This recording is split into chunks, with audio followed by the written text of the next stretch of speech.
Hi, everybody. I'm Michelle Moog-Koussa. I'm the executive director of the Moog Foundation. It's great to see lots and lots of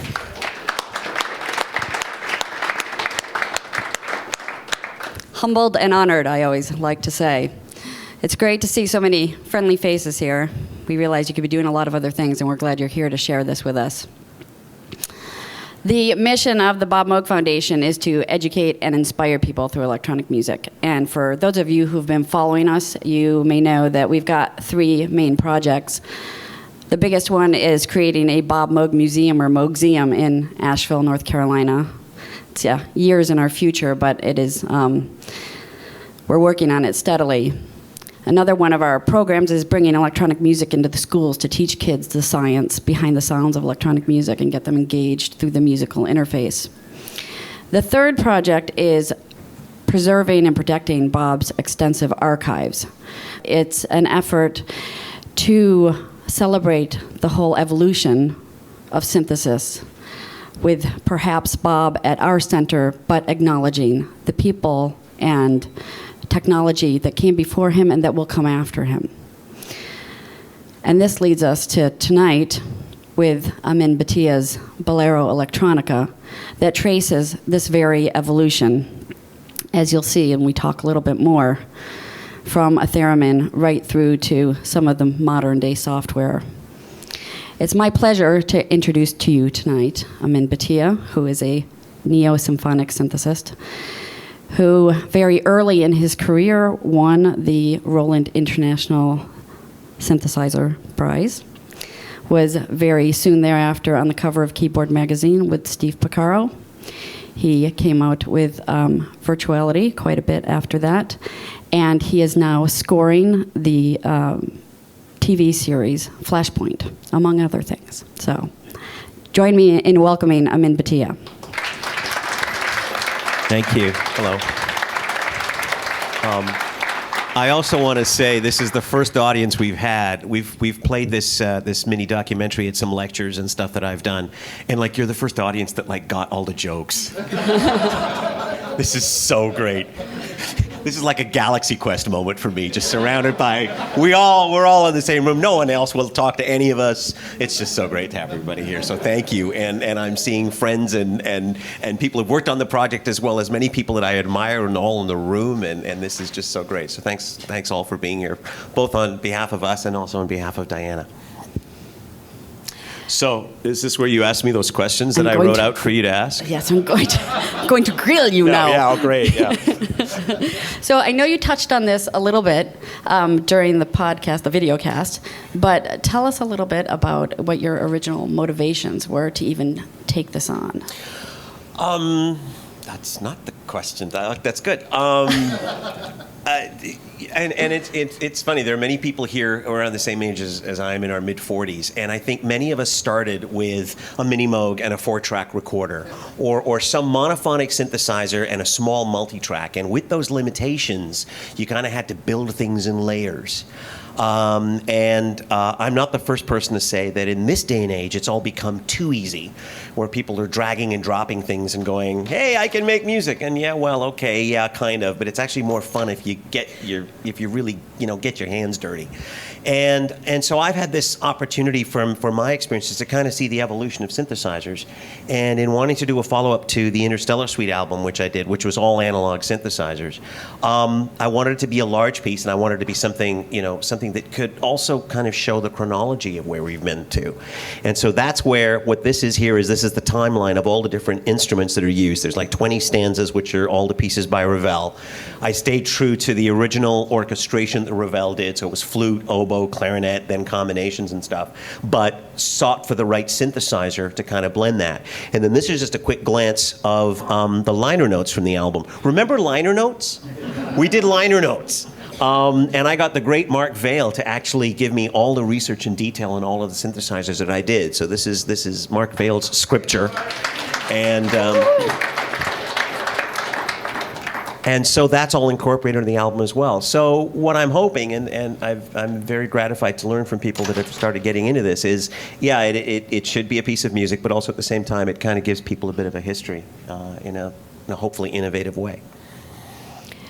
And the next question is, What was your criteria? And I know you touched on this a little bit, but I'd like you to expound upon it. It had to be something that was groundbreaking. And I mean, I think every one of these synthesizers at their time, I mean, beginning with the Ondes Martenot, which is the first instrument, the first lead instrument that you hear. Blue is lead instruments. The brown area is all the harmony stuff. Below is all the rhythm tracks. And then below is that is the sound effects and the special effects and stuff. So yeah, each instrument had to be revolutionary. So the Ondes Martenot is there. The Minimoog is there. The Roland D50 is there. The Yamaha DX7 is there. It got trickier when we started getting into software of today because, for instance, I mean, with all due respect, Spectrasonics makes some amazing things. I couldn't feature all of them, so I had to choose one or two things. Arturia, Native Instruments, Propellerhead, all these amazing software companies. I had to start really being selective and at least just go for that style of synthesis or that style of sound that they're known for. But that was the other neat thing about the Ravel piece because it begins very, very tiny with only, you know, a few instruments and gets bigger and bigger and bigger.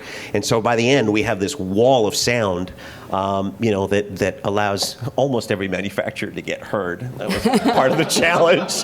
But some things had to come out because I just couldn't put them all in without cramming too much. So the Fairlight never got used. The Synclavier never got used. And I justified that by saying, okay, those are all self-contained workstations in their own. So now someone else has to do a Fairlight tribute piece and someone else should do a Synclavier tribute. You know, hopefully I've started something that other people can kind of get into and carry on from there. And expound a little bit also on some of the challenges in taking on this project. We touched on it in the podcast. I had underestimated the amount of orchestration necessary because I would find my favorite sound in each of these synthesizers. And some of the synthesizers I knew really well, some synthesizers I'd never worked with before. And they were all recorded at various places and different times. And I had an idea in the back of my mind how it all blend together. But then it started to become really competitive because this was really a great sound and so was this. And you put the two together and it was garbage. And so finally the decision had to go, okay, you know what? I mean, I originally wanted to start, I mean, this is really interesting. I wanted the first line of the original flute piece by Ravel to be the Mellotron. The Mellotron flute, the Strawberry Fields Forever flute patch, would be the perfect way to start Bolero Electronica. And in my original draft of it, I had used a sample of the Mellotron. I said, that's going to be that. But then as we expanded the history, and I suddenly realized, okay, well, if the theremin's going to be here, the Ondes Martenot has to be somewhere, and it can't be before this because of this. And it was actually Steve Picard that said, no, you've got to start with the Ondes Martenot. And I was like, yeah, but the Mellotron sounds so good. He said, screw that. You have to start with the Ondes. So the Mellotron strings got moved to the fourth stanza. So there were little trade-offs like that. It was like really bad football player management. It was really strange, juggling some things around and stuff. And you know, maybe one day I'll release a version where all the synths that didn't get in, you know, can be there as well. Because that was the trickiest thing. Version 2. And the other one, and I'm going to say this because right now I don't have an endorsement deal with Apple. I would love to have an endorsement deal with Apple. So maybe I'll help you sound better, Apple. But I used Logic on this because my favorite program of all time was Studio Vision. Opcode, hello? There we go. And then when that unfortunately disappeared and the software was not backwardly compatible, otherwise I would have stayed with it, I went to the next best thing at the time, which was Logic. And Logic is a beautiful program. Those of you who work with it, you know that you can set it up to do anything you want. The bad news is you have to set it up to do anything you want.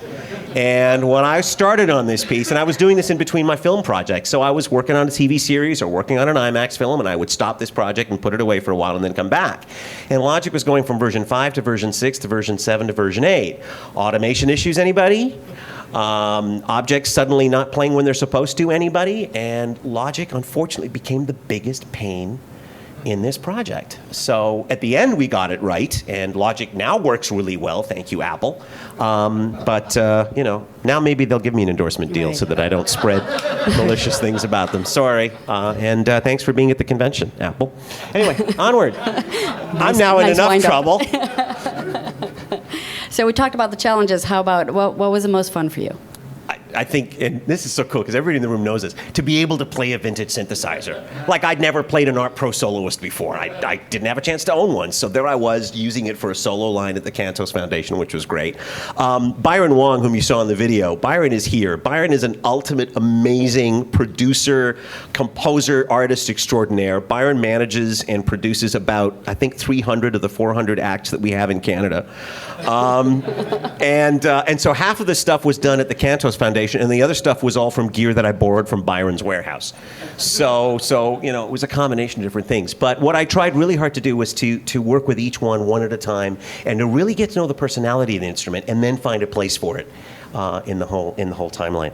We are getting tight for time. I wonder if we should play the 2-minute clip. Sure. The original piece is 15 minutes, and there is no video for it yet, so we're not going to do a 15-minute thing here. But there is just a little 2-minute cross-section, and I just put some cheap text up so that you could see those instruments that are featured just at that particular point in time. If you want to play it, Dave, then you get a 2-minute cross-section of what this piece is about.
Do you want to talk about the instruments? I'll just mention a couple of them. Yeah.